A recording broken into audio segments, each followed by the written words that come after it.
Welcome to the Catbird Quilts. I'm Kathy Martin, and today's quilt story is about baby quilts, honorary family members, linen, and altering people's quilt patterns. We have a lot to talk about.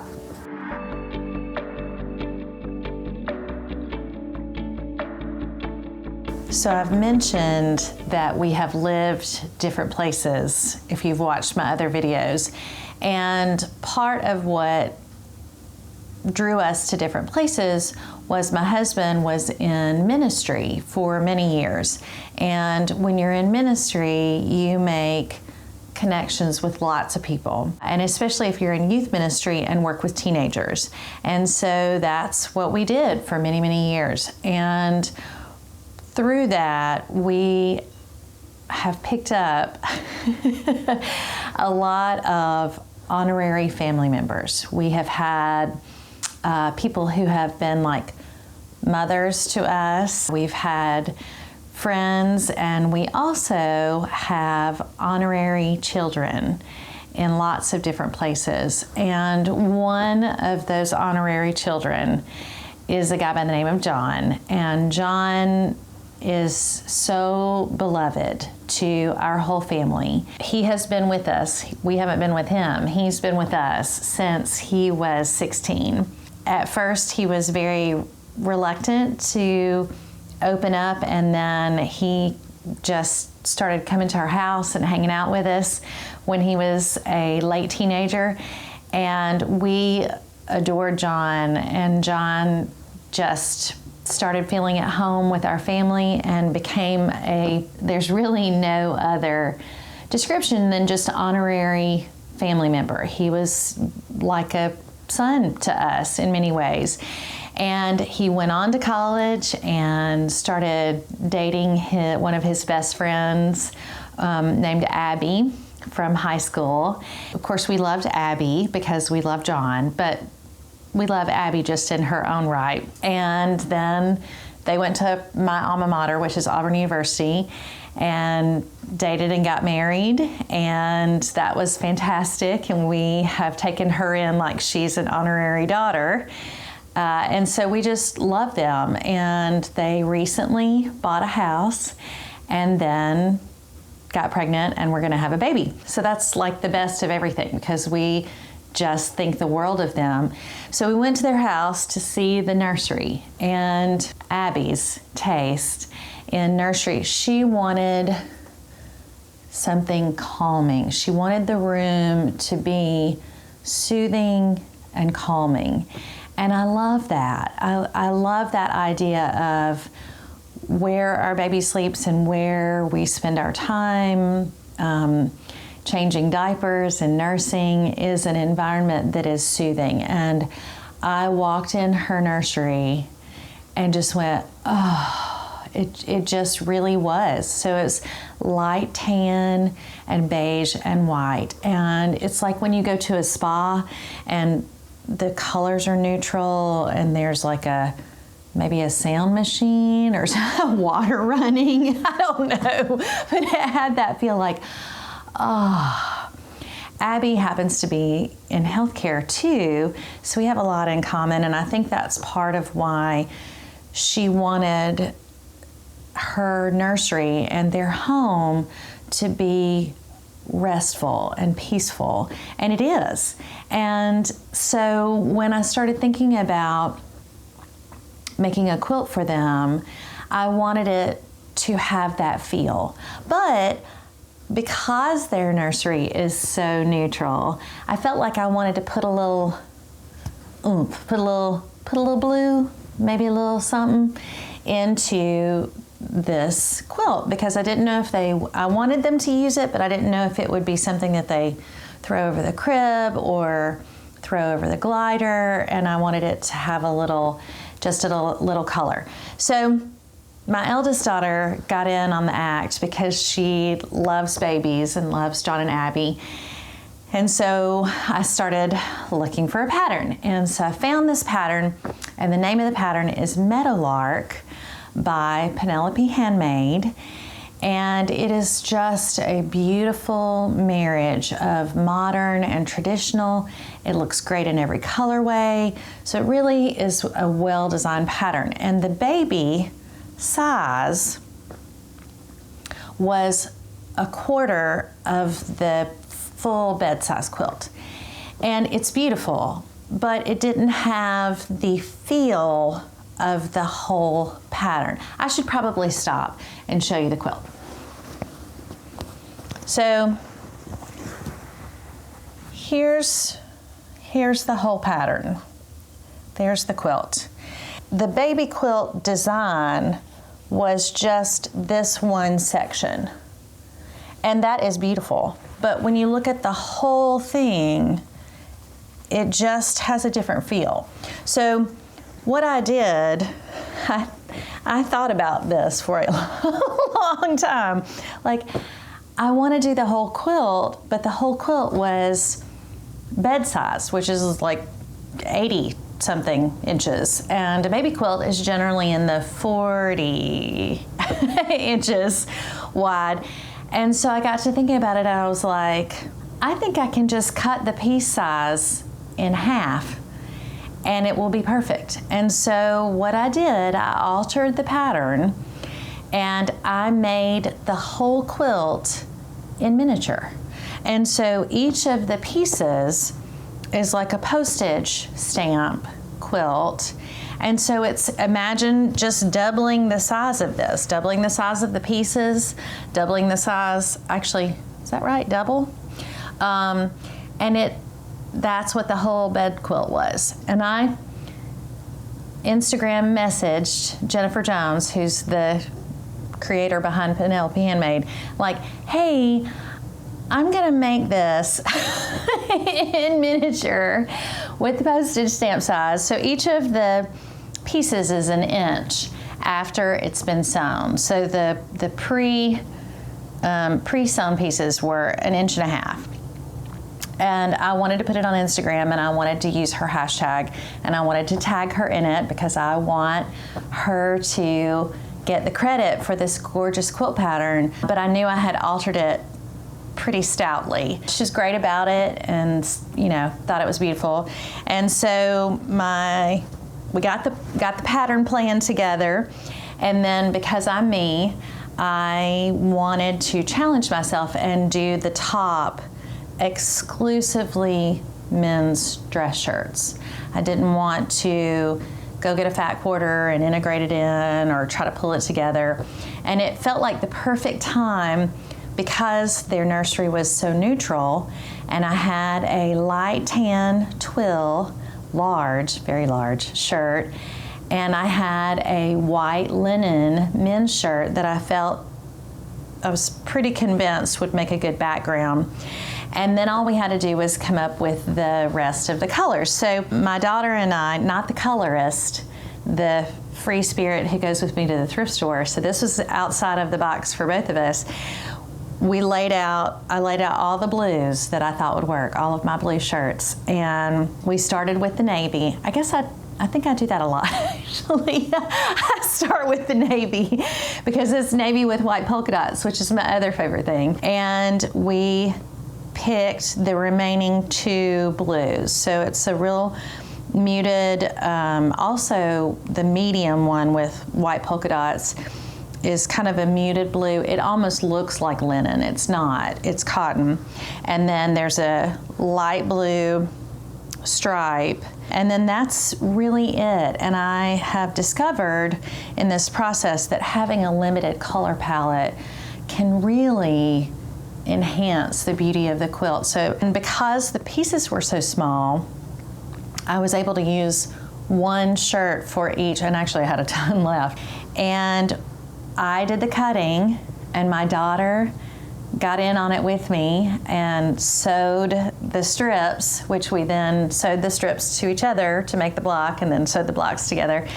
There's no telling how much of this quilt she sewed, probably half, and then her senior year took over, and I'm impatient and was ready to get the ball rolling, so I took over and finished it up. And then I wanted to use what fabric I had.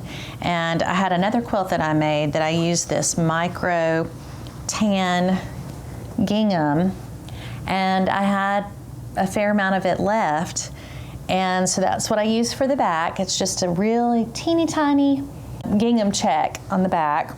And then because the pieces were so small, and because I had so much of that shirt left, I used that same light tan twill for the binding, which I have said in a number of videos. I really like twill for binding because it's already, the angled grain of it works really, really well. And because it's a neutral color, if it's used a lot and handled, a lot of times it's right there at that edge, so it doesn't show dirt very much, and it's very soft and it's pretty durable.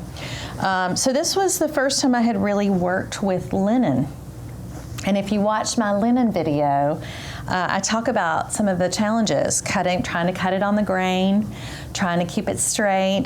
A lot of the pieces stretched while I was pressing. Probably because I used steam and I didn't press, I ironed the dog out of it. And the strips got all out of whack. And then I had to like cheat in on my seams. And then when I stitched it together and got the whole top done and it was gorgeous and I ironed it and then I laid it out, I was so shocked and appalled that a lot of my pieces were not perfectly square. Imagine that, because I had ironed the dog out of it. But and then I actually free motion quilted this one. I work against perfectionism in myself all the time on pretty much every area of my life, but especially crafting and quilting, because you know it's so much time and energy and handwork and the precision of cutting and then nesting those seams, which has to be one of the, if not the most rewarding thing to me about piecing, is when those seams come together just right. And all of that happened and then they weren't exactly straight. I wanted to quilt it myself and I wanted to do something curvy and fun because the pieces are square. What I did, half of what I do, I just like wing it and then figure out along the way. The quilting pattern that I used, I just did what would be the equivalent of cursive E's. So just E, or loops, but for some reason I like cursive, and so I just did E's. And then I came back and then did upside down E's. The hope there was that the loop up and the loop down would come together in a way that created its own pattern. So loop up and then loop down, and it did. Lots of swearing though, which I know you guys don't believe that I swear because I don't swear on camera. But I really do. It's really terrible. But it's so funny because you wouldn't think there could be love and swearing together in the same quilt. As I did that, and when I let go of that desire for it to be perfect, and when I allow myself to just enjoy the process, the E's got smoother, and the upside down E's got smoother, and they lined up enough. They're not perfect. But in the end, it really was an enjoyable process. And there was so much of my heart that went into that because we adore John. I love John so much and have a special relationship with him. And then totally other relationship with Abby, just as meaningful. And the whole time I was making the quilt, I was thinking that I hoped that they loved the pattern as much as I did, and that they would really use it, and that it would be a source of enjoyment, and that when they used it, they would think about us and how much we love them, like they're our real family, not just honorary family, but real family. And it has come to pass. So they use it a lot with Wells, or have. I don't know if he's getting bigger now. He's going to outgrow it before long. They use it in their yard. They used it for tummy time. And what has been great, I had to call Abby and say, hey, I want to do the story of Wells' quilt. Do you mind if we borrow it back? And of course she was fantastic about it and was happy, so happy to let me borrow it back. And I wondered, so I have not told Abby this, so when she watches this video, she's gonna laugh. I wondered, because I knew that they used it, was it gonna come back looking used, like how well would it have held up? Because you never really know, right? When you make quilts, and especially when you make quilts with recycled or upcycled fabric, you never really know. Like, is it gonna fray? Is it gonna tear? Is it gonna be stained? Is it gonna look like it's been used? And there was a part of me that was like, I hope it has pizza stains and grass stains on it, because then I'll know that it's been really loved and worn and used. And so she brought it over and it's clean as a whistle. And, and I thought, I know they've been using it. Surely she didn't bleach it. And then as I started handling it, both to talk about the linen in the linen video and now this video, I have noticed that it has been used. And like, you have to look really close, which isn't that true about most quilts. Like, you use them and they might get, I mean, I'm sure it has spit up on it. I'm sure it has food and grass and whatever, but you can't tell because it washes and you can use it again and wash it again. And it's just gotten so soft. It was soft to begin with, by the way, but it's gotten so soft, and it was very drapey from the beginning, but it's even more so. And I was reminded of how it's heavy from the linen and the cotton, but yet it is still, honestly, it's just like it came out of the dryer when I washed it that first time. And you can see that crinkle, which I talk about again in the linen video. It just bunchy and textural and really great. And of course, we had to put a tag on it. And so I made the tag. I really wasn't sure the tag was gonna hold up, but it has. And so we put a tag on it. And then my daughter came back and with red embroidery thread embroidered a little heart on it. And so it's just another reminder of how much we love them and how just a part of our family they are, and then also how much we love Wells and how cute he is. I hope we're going to be able to get a picture of him in this video so you can see just what a cutie pie he is. And so anyway, that's the story of Wells' quilt. And I don't tend to make the same quilt over again. I just like to have the kind of, I call them onlys. I just make onlys.